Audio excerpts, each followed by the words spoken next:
নমস্কার দর্শক বন্ধু, আবারও চলে আসলাম আরও একটা নতুন ভিডিও নিয়ে। প্রত্যেকে সুখ শান্তি সমৃদ্ধি কামনা করে আমি আমার ব্লগটা শুরু করছি। আজ বলবো মঙ্গলবার, প্রত্যেকে শনিবার মঙ্গলবার, চৈত্র মাস হচ্ছে বছরের শেষ মাস, আর সেই শেষ মাসের মঙ্গলবার শনিবার এই শুভ দিনে কিছু করো বা না করো, লবণ দিয়ে একটু কাজ করো, এতে হনুমানজির কৃপা লাভ তো পাবেই এবং সমস্ত অমঙ্গল দূরীভূত হবে বাড়ি থেকে। তাহলে আজকে সমস্ত কিছু জানবো। আজকে হনুমানজির ব্রতকথা ও শাস্ত্রে বর্ণনা করা হয়েছে, এই পর্বে সমস্ত কথা জানার চেষ্টা করব। গুরুত্বপূর্ণ তথ্যগুলো জানা প্রত্যেকের দরকার, তাই এই সমস্ত তথ্য জানার জন্যে প্রত্যেককে স্বাগত জানাচ্ছি আমার দশভুজা মা ব্লগস চ্যানেলে। প্রত্যেকে যদি অবশ্যই একটু সমৃদ্ধ হও তাহলে একটা লাইক করে দাও, অবশ্যই কমেন্টে জয় শ্রী হনুমানের জয় একবার হলেও লিখে দাও। সপ্তাহের প্রত্যেক দিন এক একটা দেব বা দেবীদের জন্য উৎসর্গ, যেমন শনিবার বাবা গ্রহরাজের, বৃহস্পতিবার মা লক্ষ্মী, রবিবার সূর্যদেবের এবং মঙ্গলবার হচ্ছে মঙ্গলচণ্ডী এবং জয় হনুমানজির দিন। রাম ভক্ত হনুমানজিকে বলা হয় সংকট নাশক, যার কৃপা লাভ করলে পেলে সমস্ত বিপদ কেটে যায়। তাই বজরংবলীর দিনকে খুবই মহত্বপূর্ণ দিন বলা হয়েছে। শনি মঙ্গলবার কিছু কিছু কাজ রয়েছে, অবশ্যই সেই দিনকে করো।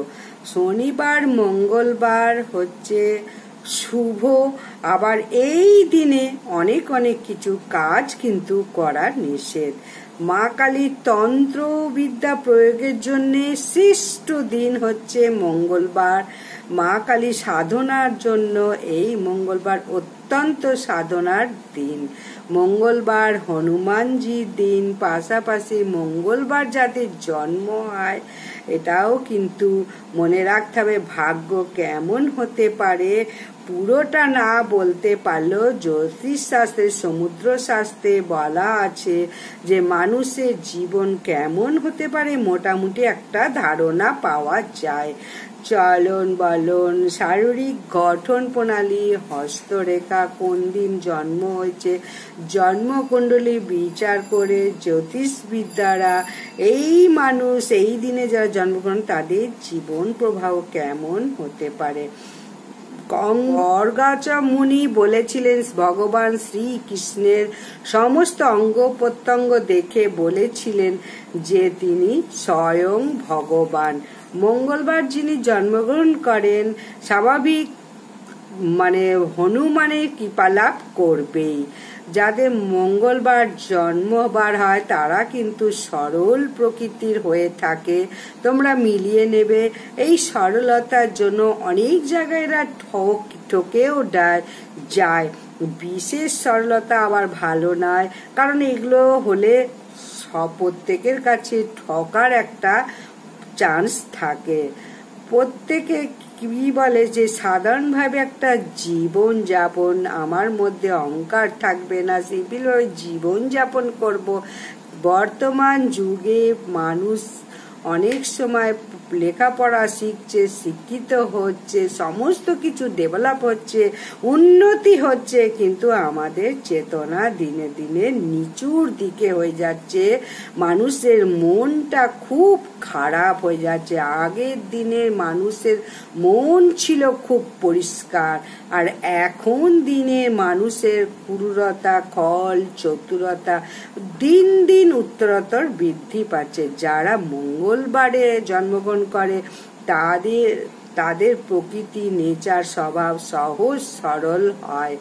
এদের মঙ্গলবারের জন্মটা খুবই ভালো এদের পক্ষে। চৈত্র মাস সাধারণ মাস নয়, এই মাসে অনেক কিছু ভালো ভালো জিনিস রয়েছে। হনুমানজি হলেন মহাদেবের ১১তম অবতার। একবার শিবকে মাতা পার্বতী বলেন, তুমি তো শ্মশানে থাকো, গায়ে ছাই ভস্ম মাখো, রামের নাম জপ করো, কিন্তু আমাদের জন্য তো কোনো রাজপ্রাসাদ করলে না, একটা কাজ করো, স্বর্ণপুরী করো, স্বর্ণ দিয়ে বিশাল একটা নগরী করো, যেখানে আমার সন্তানাদি দিয়ে বাস করব, রাজ্য পরিচালনা করব। মহাদেব মা পার্বতীর অনুরোধে এক বিশাল অট্টালিকা বানিয়ে দিল, রাজ্য করে দিল, স্বর্ণ দিয়ে নির্মিত। এইভাবে মা পার্বতীর উদ্দেশ্যে সেই রাজ্য তো বানানো হলো, এবং ওই আমরা যেমন গৃহপ্রবেশ অনুষ্ঠান করি, মহাদেবও ঠিক গৃহপ্রবেশ অনুষ্ঠান করেছিল রাজপ্রাসাদ তৈরি করার পর। সারা দেবতাদের, সমগ্র দেবতাদের নেমন্তন্ন করা হলো, বিশাল অনুষ্ঠান হলো, সমস্ত দেব দেবী সেখানে উপস্থিত হলো। ওই যজ্ঞে যিনি পৌরোহিত্য করবেন সেই ব্রাহ্মণ যজ্ঞ করার জন্য আসছিল। তখন তার স্ত্রী বলতে লাগলো, ওগো কোথায় যাচ্ছ? বলে, দেবী আজকে প্রভু শিব গৃহপ্রবেশ করবেন, সেখানে আমি অনুষ্ঠানে যজ্ঞ করাবো। তখন স্ত্রী বলছে, তুমি যাচ্ছ যাও, যখন শিব বলল তোমার যজ্ঞে আমি সন্তুষ্ট হয়েছি, দক্ষিণাস্বরূপ কি চাও, তখন বলবে এই রাজ্যটা চাইবে। এটা শুনেই ব্রাহ্মণ মাথায় আকাশ ভেঙে পড়লো, আর এ তো রাজ্য বানিয়েছে মাতা পার্বতীর জন্য, আমি সেই রাজ্য কি করে চেয়ে নেব, এই অপরাধ আমি করতে পারবো না। তখন স্ত্রী বারবার বলল, তোমাকে চাইতেই হবে, জোরাজোরি করতে লাগলো। শেষ পর্যন্ত ব্রাহ্মণ স্ত্রীর কথায় রাজি হলো। এবার ব্রাহ্মণ গৃহপ্রবেশ অনুষ্ঠান শুরু করলো। সমস্ত যজ্ঞ করার পর মহাদেব বলল, ব্রাহ্মণ তোমার সেবায় আমি প্রসন্ন হয়েছি, তুমি কি চাও বলো, যা চাইবে আমি তাই দিয়ে দেবো। দান করা তো সব থেকে শুভ। আমাদের সনাতন ধর্মে একটা মন্দির বছরের পর বছর পড়ে থাকে, আমরা সহযোগিতা করি না, দান করি না, তাই আমাদের সেই রকম ভাবে মঙ্গল হয় না। না আছে শিক্ষা, না আছে ধর্ম, না আছে অর্থ, না আছে মানসিকতা। কিন্তু অন্যান্য ধর্মাবলম্বীদের একটা ছোট্ট ঘর করতেও ধর্ম উপাসনা করে, এবং সেইটা বিশাল রাজপ্রাসাদ হয়ে যায় পরে। কিন্তু আমাদের এখানে বছরের পর বছর সেইভাবেই পড়ে থাকে, উন্নতি হয় না। কারণ সনাতন হিন্দু ধর্মের লোকেরা ধর্ম কাজ করে না, ঠাকুরকে দানও করে না, কিন্তু অনেকের আছে, কিন্তু তারা দিতে পারে না। দান করলে কখনো ধন কমে না, সে তো অনেক উদাহরণ আছে। দ্রৌপদী মানে দান করেছিল বলে যখন কৃষ্ণ অত কাপড় দিয়েছিল, কৃষ্ণ একবার সুদর্শন চক্র আহ্বান করতে গিয়ে কনিষ্ঠ আঙুল কেটে গেল, তখন দ্রৌপদী কি করলো, তার বস্ত্র আঁচল ছিঁড়ে কৃষ্ণের আঙুল বেঁধে দিয়েছিল। এই যে একটু দান করলো কাপড়, সেই ভগবানকে দান করলে কমে না, এটাই তার সাক্ষাৎ উদাহরণ। ভগবান শ্রীকৃষ্ণ যখন দ্রৌপদীর বস্ত্র হরণ করছিল, তখন এত কাপড় দিল, দুঃশাসন টানতে টানতে মূর্ছিত হয়ে পড়লো, অজ্ঞান হয়ে পড়লো। আজকে মহাদেব সেই যজ্ঞ করার পর দান করবে, তখন ব্রাহ্মণ বলল, কি আমি এই রাজ্য চাই। তখন কিন্তু মহাদেব বলল, তথাস্তু। তখন মাতা পার্বতী বলছে, আমার স্বামী নয়, সমস্ত কিছু ভুলে যায়, যে যা চায় তাই দিয়ে দেয়। তাই মহাদেবের আর এক নাম আশুতোষ। সেবা করলে, মহাদেবের পুজো করলে, শত অপরাধ করলেও সেটা কিন্তু ভুলে গিয়ে তাকে আশীর্বাদ করে যদি পুজো করো। তাই মহাদেব অল্পতেই সন্তুষ্ট কথা। কিন্তু মা পার্বতী ধরে বসেছে, মহাদেব নয় মানে অল্পতে সন্তুষ্ট, তোমাকে কৃপা করেছে, কিন্তু তুমি কোন সাহসে এই রাজ্যটা নিতে পারলে? তোমাকে আমি অভিশাপ দিচ্ছি, এই রাজ্যে তুমি থাকতে পারবে না। তাই বলছি যে এই হনুমান লঙ্কা প্রজ্বলিত করেছিল।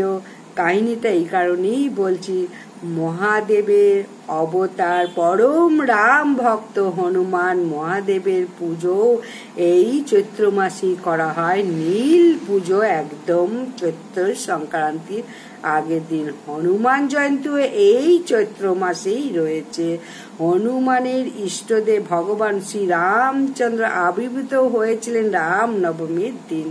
তাই চৈত্র মাস বাংলা বর্ষ পঞ্জিকায় সর্বশ্রেষ্ঠ মাস। এই চৈত্র মাস সব থেকে শ্রেষ্ঠ মাস, দ্বাদশ মাসের মধ্যে। এই মাসে স্বয়ং রামচন্দ্র আবির্ভূত হয়েছিল। সীতার মতো কোনো মেয়ে পাবে না, রামের মতো কোনো ছেলে পাবে না, কোনোদিন কারুর কোনো মর্যাদা অলঙ্ঘন করেনি। যে রামের নাম উচ্চারণ করে রত্নাকর দস্যু বাল্মীকি হয়েছিল, শ্রী রামের জীবনে কত শিক্ষা। শ্রী রামচন্দ্র বাবা বলেছে তোমাকে বনবাসে যেতে হবে 14 বছরের জন্য। রাজা দশরথ রাজ সিংহাসনে বসেছিলেন, আলেখ্য দর্শন করছিলেন। খেয়াল করলেন যে কানের উপরে দুটো চুল পেকে গেছে। মনে মনে বিচার করলেন, আমি বৃদ্ধকালে ঠাকুর সেবা করা উচিত, রাজ্য কোনো পরিচালনা করা উচিত না। তাই আগামীকাল রামকে রাজা করে দেবো, এই রাজ্যের ভার রামকে দিয়ে দেবো। রাজ্যে তো ঢেড়া ফিটিয়ে দিল। রাম বলল, আগামীকাল তোমার রাজ্যাভিষেক হবে, রাজসূয় যজ্ঞ হবে, এই অযোধ্যার রাজা তুমি হবে। রামচন্দ্র ভগবান খুব খুশি, কারণ এই জন্যই খুশি, পিতার সেবা করবে, জগতের সেবা করবে। এই কারণে শ্রী রামচন্দ্র ভীষণভাবে খুশি, কারণ পিতার আজ্ঞা পালন করতে পারবে। পিতৃ আজ্ঞা পালন করা রামচন্দ্রের একমাত্র কর্তব্য। এই জন্যে রামচন্দ্র ভীষণ খুশি। আর একটা শিক্ষা হচ্ছে, রামকে আজকের দিনে রাজা হবার কথা ছিল, সেই রামচন্দ্র ভগবান আজকে তাকে 14 বছরের জন্য বনবাসে যেতে হবে। মা কৈকেয়ী কত ভালোবাসতো রামকে, কৌশল্যা কত ভালোবাসতো রামকে। রাম যে খাবার পছন্দ করত, সেই খাবারই রামকে তৈরি করে খাওয়াতো কৈকেয়ী। কিন্তু সেই কৈকেয়ী কি কারণে শ্রীরামচন্দ্রকে কেন বনবাসে পাঠালো? স্বার্থ। নিজের ভাইকে যেমন জায়গা জমির জন্য হত্যা করে, সেরকম মানুষ স্বার্থের জন্য যা কিছু তাই করতে পারে। রামচন্দ্রকে মা কৈকেয়ী স্বামীকে বলল, আমাকে একটা বর দিয়েছিল, দশরথ কৈকেয়ীকে বর দিয়েছিল, তুমি যা চাইবে আমি তাই দেবো। তাই সেই সুযোগ বুঝে বলল, আমি আর সেই বর তোমার কাছে চাই। কি বর বলো? দশরথ বললেন। তখন বলল, রামচন্দ্রকে 14 বছরের জন্য বনবাসে যেতে হবে। তারপরে তো কথা দিলে কথা রাখতেই হয়। দশরথ রাখলেন এবং 14 বছরের জন্য শ্রী রামচন্দ্রকে বনবাসে পাঠিয়ে দিল। রামচন্দ্র তাতেও খুশি।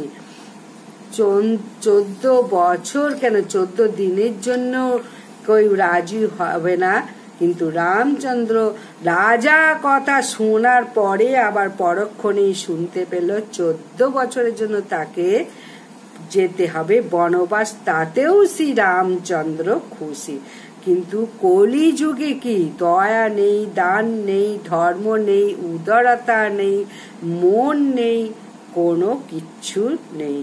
সেই রামচন্দ্রই এই মাসেই আবির্ভূত হয়েছিলেন। বনবাসে যাবার সময় রামের মুখে সব সময় হাসি মুখে গিয়েছিলেন শ্রী রামচন্দ্র। 14 বছর বনবাসের জন্য শ্রীরামচন্দ্র বনবাসে গিয়েছিলেন। এই হলেন শ্রীরামচন্দ্র। কৃষ্ণের জন্মাষ্টমী যত গুরুত্বের সঙ্গে পালন করা হয়, তার থেকে বেশি গুরুত্বের সঙ্গে পালন করা হয় রামচন্দ্রের নবমী তিথি। ভগবান শ্রীরামচন্দ্র এই নবমী তিথিতেই আবির্ভূত হয়েছিলেন। পুত্রেষ্টি যজ্ঞ করে দশরথের পুত্র হয়ে 4 ভাই রাম, লক্ষ্মণ, ভরত, শত্রুঘ্ন আবির্ভূত হয়েছিল দশরথের পুত্র রূপে। সাধারণ পুত্র নয়, কৃষ্ণের জীবনেও কলঙ্ক আছে, কিন্তু রামের জীবনে কোনো কলঙ্ক নেই, যা রামচন্দ্রকে বলা মর্যাদা পুরুষোত্তম। এই মঙ্গলবার কোন কার্যটি করবে? হনুমান এবং রামের পুজো এই মঙ্গলবারে করলে জীবনের সমস্ত অশুভ কেটে যায়। তাই বলা হয় এই মাসে কিছু কাজ বিশেষ করে হনুমান মঙ্গলবারে ভুলেও কিছু করতে নেই। মঙ্গলবারে যত বড় সাধুই হোক, কখনো জীবনে কাউকে কষ্ট দিতে নেই, এমন একটা আচরণ করা উচিত যে ভুল করেও আমার আচরণে কোনো কষ্ট না পায়। যত সাধনা করেই ঠাকুর পুজো করা যায়, এর ফলে আচরণের মাধ্যমে যেন কেউ কোনো কষ্ট না পায়। কোনো মানুষ আছে, টাকা আছে বলে সে তার নিজেকে অনেক বড় হনু মনে করে, কিন্তু টাকা দুদিনের, সবাইকে যেতে হবে একদিন শ্মশানে। এই কথাটা মানুষ ভুলে যায়। কোটিপতিকেও দাহ করা হচ্ছে, গরিব ব্যক্তিকেও দাহ করা হচ্ছে একই জায়গায়। মানুষ এইগুলো ভুলেও সেই শেষের দিনটা দেখে না। মরণ একদিন সমস্ত কিছু ছিনিয়ে নেয়, কিছুতেই কারুর অহংকার করা উচিত না। যত দয়ালু হবে ততই মঙ্গল। আমরা মনে রাখতে হবে আমরা সবাই সাধারণ, আমরা সবাই সমান। এমন কিছু আচার ব্যবহার করো না যাতে অপর লোক কষ্ট পায়। যতই ঠাকুর পুজো করো, যতই দান করো, যতই ধ্যান করো, তার মধ্যে যেন অহংকার না থাকে। যাই করো গুপ্ত সমস্ত কিছু করতে হবে। মঙ্গলবার দিন কখনো ক্ষৌর কর্ম করা উচিত না। এই শুভ দিনে মানে হোলির যে 4টি প্রভাব, 4টি কাজ করা হয়। ভাগবত পড়লে কলি কার উপরে ভর করবে? কলি যুগে যারা 4টি কাজ করবে না তাদের উপর কলি ভর করবে না। আমরা অনেকে জানি আবার জানি না। একবার পরীক্ষিত মহারাজ অভিমন্যু, পরীক্ষিত মহারাজের রাজা হস্তিনাপুরে রাজ্যে ভ্রমণ করছিলেন। হঠাৎ খেয়াল করলেন এক ব্যক্তি ষাঁড়কে আঘাত করছে। ষাঁড়টা তো ভীষণ চিৎকার করছে। তখন পরীক্ষিত মহারাজ তার রাজ্যে বিনা কারণে পশু হত্যা হয় না, সাথে সাথে তরবারি নিয়ে তাকে শাস্তি দিতে উদ্যত। তখন সেই ব্যক্তি হাত জোর করে প্রার্থনা করতে লাগলো, আমি হচ্ছি কলি আর এ হচ্ছে অধর্ম। কলি কখনো কোন দিন সূচনা হয়, কোন দিন থেকে কোন দিন কলির সূচনা হয়? যেদিন থেকে ভগবান শ্রীবিষ্ণু এই ধাম থেকে আপন ধামে গমন করেছিলেন, ওই দিন থেকে কলির সূচনা হয়েছিল। তাই কলি কার উপর ভর করবে? তখন হাত জোর করে প্রার্থনা করলো। পরীক্ষিত বলল, আমার এই রাজ্যে স্থান হবে না। কলি বলল, প্রভু আমাকে তোমার রাজ্যে কৃপা করে জায়গা দাও। তখন পরীক্ষিত মহারাজ ধর্ম অনুযায়ী, তুমি একটা কাজ করবে, তুমি 4টে জায়গায় আশ্রয় নেবে।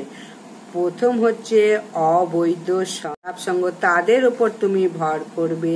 দ্বিতীয় হচ্ছে যারা নেশা পান করা হয়, মদ্যপান করা হয়, সেখানে তুমি অবস্থান করবে। তৃতীয় যারা জুয়া খেলবে, টাকা দিয়ে তাস পাশা জুয়া খেলবে, সেখানে তুমি অবস্থান করবে। চতুর্থ হচ্ছে যারা মদ্যপান করবে, প্রাণী হত্যা করবে, বিনা কারণে হিংসা করবে, প্রাণীর মাংস ভক্ষণ করবে, এই সমস্ত ব্যক্তির ওপর তুমি অবস্থান করবে, তাদের উপর তুমি প্রভাব খাটাবে। কিন্তু যারা এই সমস্ত কাজ করবে না তাদের উপর তুমি প্রভাব খাটাবে না। কলির প্রভাব তাদের উপর থাকবে না। তখন কলি আর একটা স্থান চেয়ে নিয়েছিল, প্রভু আর আমাকে একটা স্থান দাও, সবই তো নোংরা স্থান দিলে, একটা ভালো স্থান দাও, আমি যেন স্বর্ণে ধান করতে পারি, স্বর্ণে অবস্থান করতে পারি। স্বর্ণ মূলত কি, যে আমি টাকা পয়সা ধন সম্পদে অবস্থান করব। সব টাকায় নয়, যে ব্যক্তি অন্যায়ভাবে অসৎ পথে অর্থ উপার্জন করে ওইখানে কলু অবস্থান করবে, কিন্তু সৎ উপায় যে উপার্জন করবে সেখানে কলি থাকবে না। এই 5টা স্থান চেয়ে নিয়েছিল কলি। এই চৈত্র মাসে এই 5টা কাজ সবসময় বর্জন করবে। যদি কারুর জীবনে শনির দশা থাকে, শনির দোষ বা গ্রহ দোষ থাকে, জীবনে সহজে ভালো কিছু হয় না। একটা অশুভ অমঙ্গল সব সময় ব্যক্তির জীবনে লেগেই থাকে। অনেক সময় হয় একটা পিছু টান তো লেগেই থাকে, একটা ভালো কিছু করছে পিছু টান হচ্ছে। তাই গ্রহ দোষ, বিশেষ করে শনি দোষ কাটানোর জন্য হনুমান চল্লিশা পাঠ করা অত্যন্ত শুভ এবং মঙ্গলময়।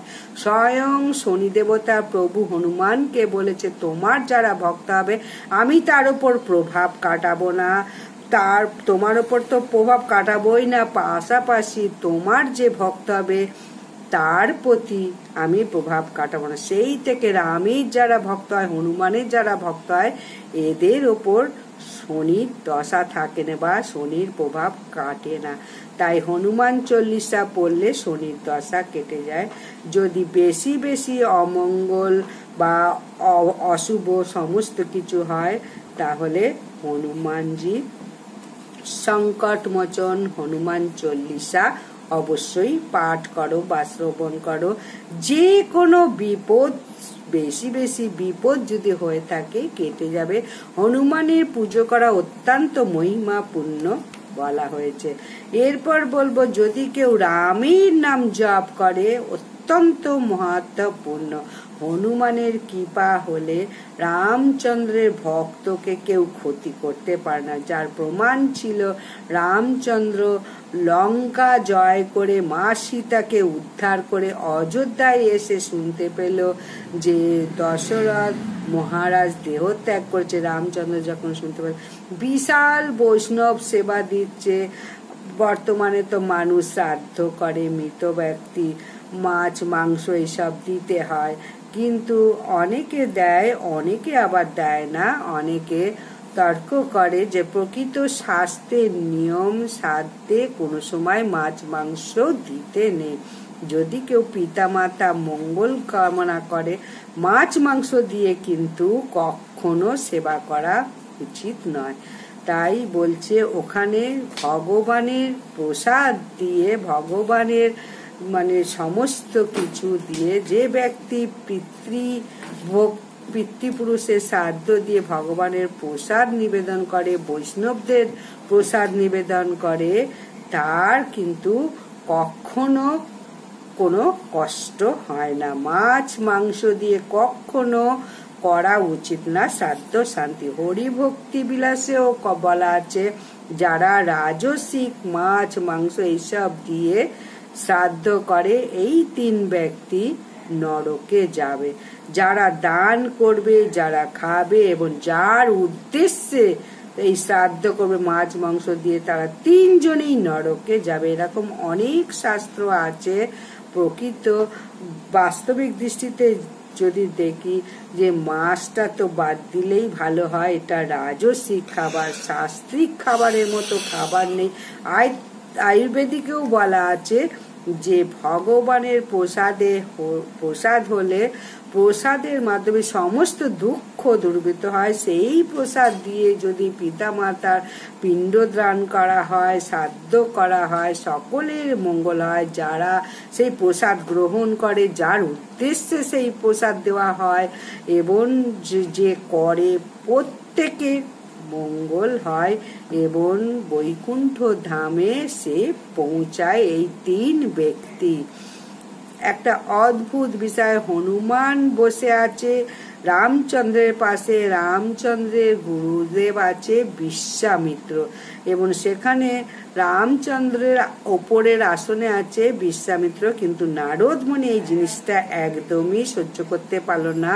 সুকান্ত রাজা আসছে, নারদকে দেখে তো প্রণাম করলো, প্রণাম করে বলল, দেখো এই রামচন্দ্র ভগবান আসন উঁচুতে থাকা উচিত, কিন্তু বিশ্বামিত্র মুনির আসনটা রয়েছে রামের উপরে, এটা তো ঠিক হয়নি।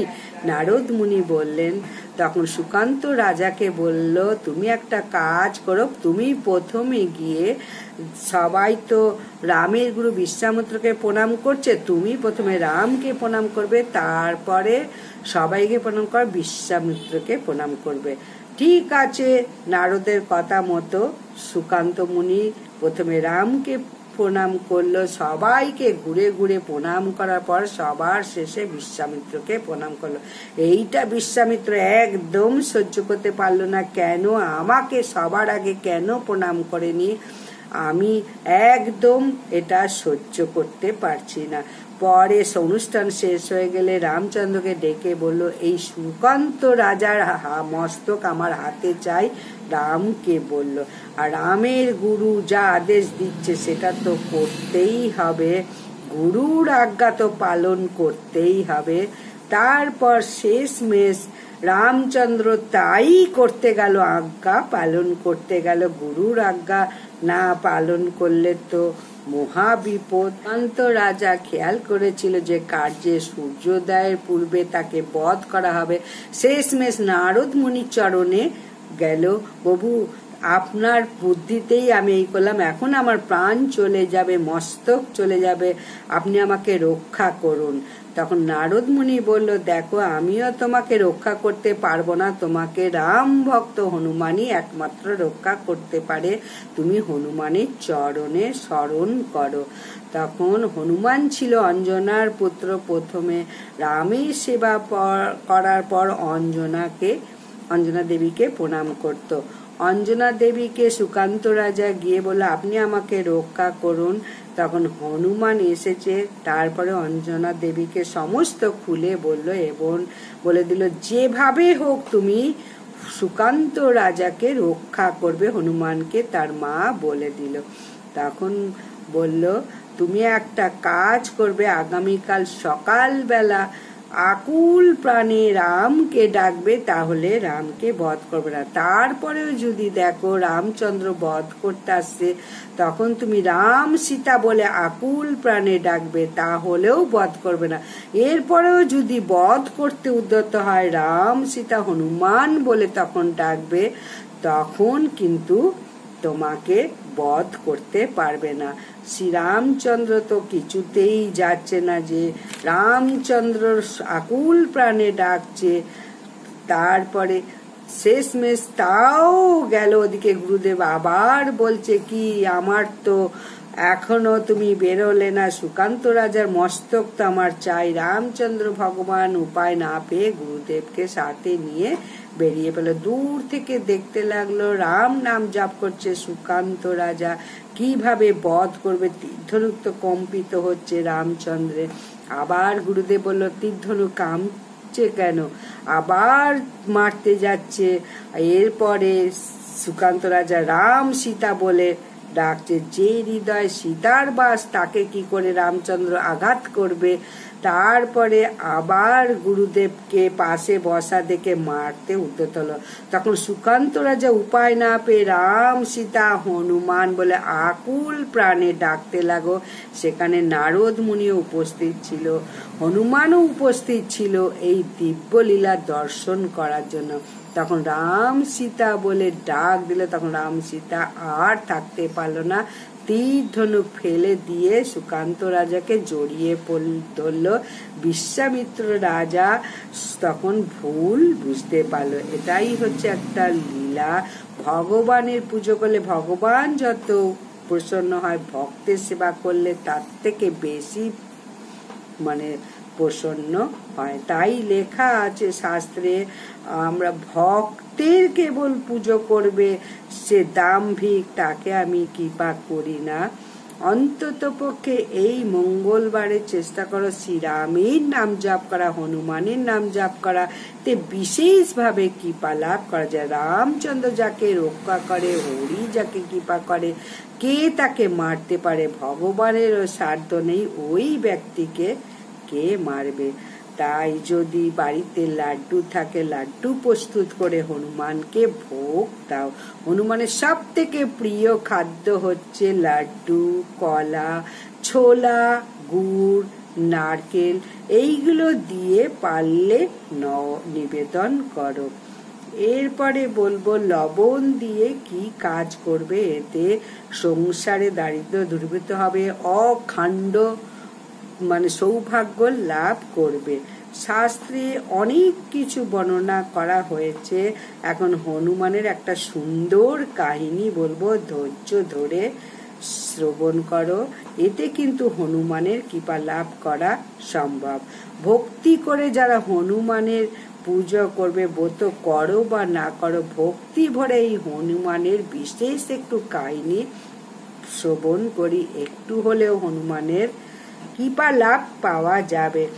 ধৈর্য ধরে এই প্রসঙ্গে একটু বলবো, তারপরে মূল প্রসঙ্গে বলবো। পৌরাণিক কাহিনী মতে পবন ঔরাসে অঞ্জনার কেশরী নামক বানরীর গর্ভে তিনি জন্মগ্রহণ করেন। একবার অঞ্জনা রূপে মুগ্ধ হয়ে পবন দেবতা তাকে আলিঙ্গন করেন। এতে অঞ্জনা ক্রুদ্ধ হয়ে পবন দেবতাকে তিরস্কার করে। পবন দেবতা জানান তিনি অঞ্জনার সাথে মনে মনে মিলিত হয়েছেন। তারপরেই এই মিলন থেকেই পরাক্রান্ত পুত্র সন্তানের জন্ম হবে। একটি গুহার মধ্যে হনুমানকে প্রসব করলেন অঞ্জনা দেবী।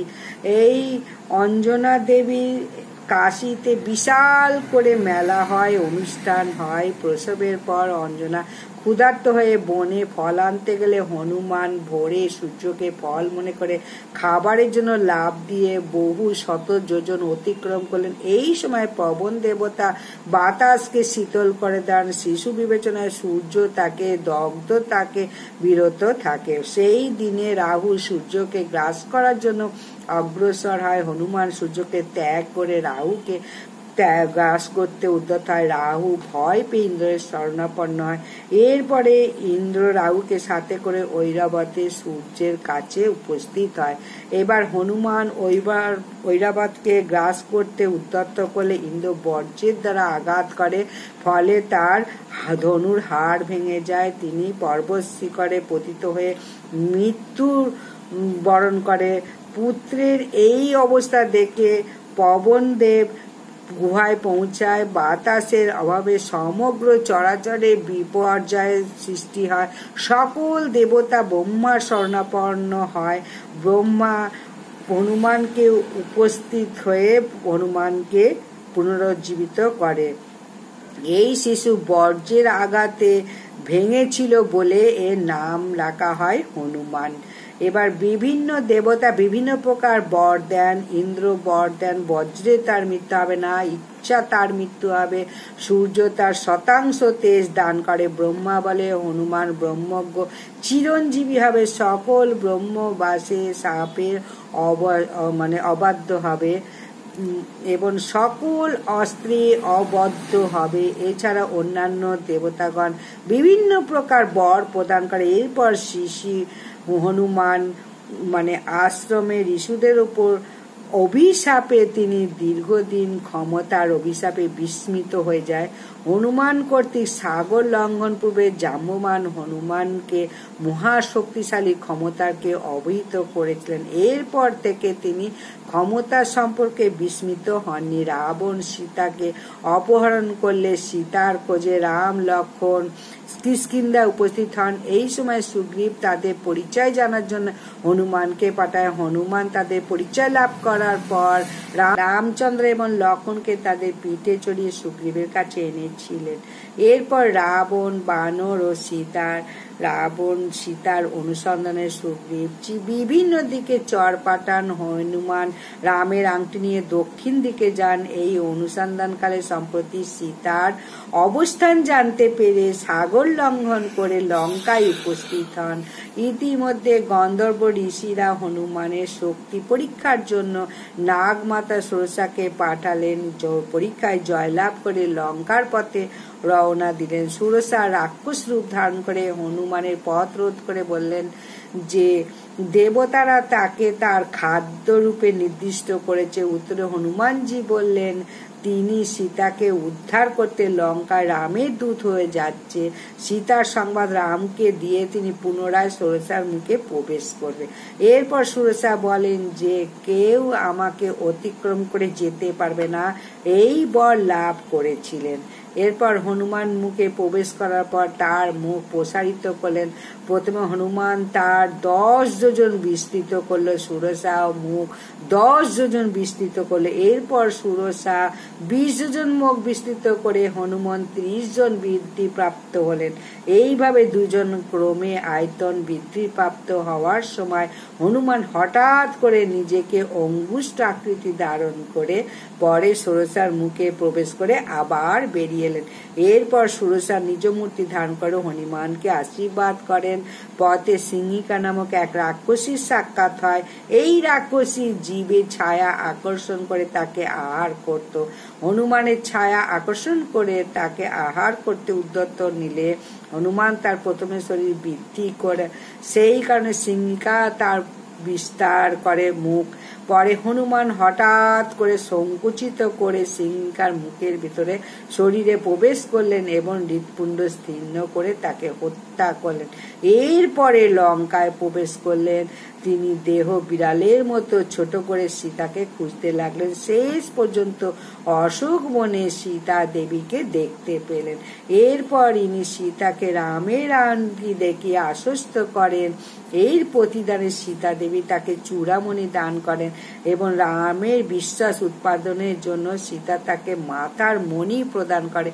ফেরার সময় অশোক বন ধ্বংস করে তাকে ধরার জন্য রাবণ তার সেনাপতি পুত্র অক্ষয় কুমারের অধীনে এক বিশাল সেনাবাহিনী প্রেরণ করে। এই যুদ্ধে হনুমান অক্ষয় কুমারের সঙ্গে সকলকে হত্যা করেন। এই সময় রাবণের নাতি জাম্ববানও নিহত হয়। এরপর রাবণ তার শ্রেষ্ঠ পুত্র ইন্দ্রজিৎকে প্রেরণ করে।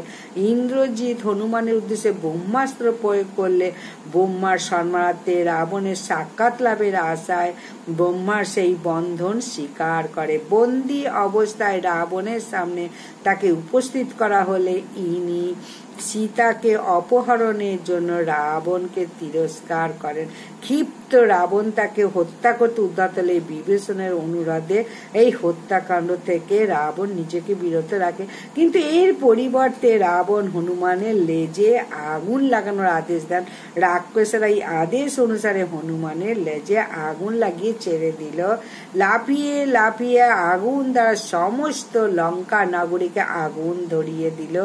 এই সময় সীতার প্রার্থনা হনুমান নিজে আগুন থেকে রক্ষা পান। লঙ্কায় অগ্নিকাণ্ড ধারণের ফলে সমুদ্রের লেজে আগুন নিভিয়ে দিয়ে পুনরায় সাদর লঙ্ঘন করে ভগবান রামের কাছে আসেন এবং রামকে সমস্ত কথা জানাল। এই ছিল হনুমানের সুন্দর লীলা কথা।